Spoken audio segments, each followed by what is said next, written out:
जय जोहर संगरे। तो आज हम बनाबो मुनगा के साग। पहले तो मोट मोट लंबा लंबा ला छांट लेवा, फिर ओकर बाद आप मन के पास स्केल हो, स्केल में एक एक बीता या फिर चार चार इंगूर के ऐसे करके आप मन देखा ऐसे चार चार करके नाप लेवा अपन के मुंह के साइज के हिसाब से। फिर ओकर ऐसे छील लेवा, छीले के बाद ओकर जो जतका दे हवे ना का कहते पुदगा तेल ऐसे देख लेवा, फिर फेंक देवा दो जाके है ना। फिर धीरे धीरे कच कच देते के देते काट देवा। फिर आलू है तो आलू डाल दिया ऐसे करके है ना। आलू बिना मजा नहीं आए जी, सब्जी हकीनो का है ना।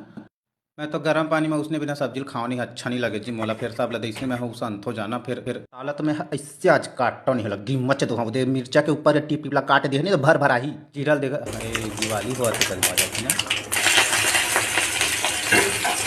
फिर जैसे कर सब लगो घोटले डाल दे बजी। फिर इतनी तेती के लड़ाई ले बर्तन भाड़ा में नहीं निकाल ना, अल्टी पल्टी करके बढ़िया सुगर पताल पर जगह दे दिया।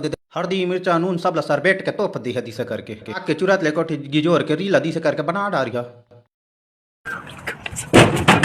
फिर कहाँ ला दे के सून या डबका थे धनी ही तेला दिसे जाना था इसे करके धीरे से पुरपुरवा दी है जी। तहाँ तो सब्जी है तैयार हो गए थे दिसे ढाक देवा ना तो चिचोर के देख लेवा। अब ये देखा काका सुंगा ठाठ ठाठ मुर्गा बन के तैयार हो गए जी। आपन वीडियो देखा मैं जा बटकी लोटा मांझे।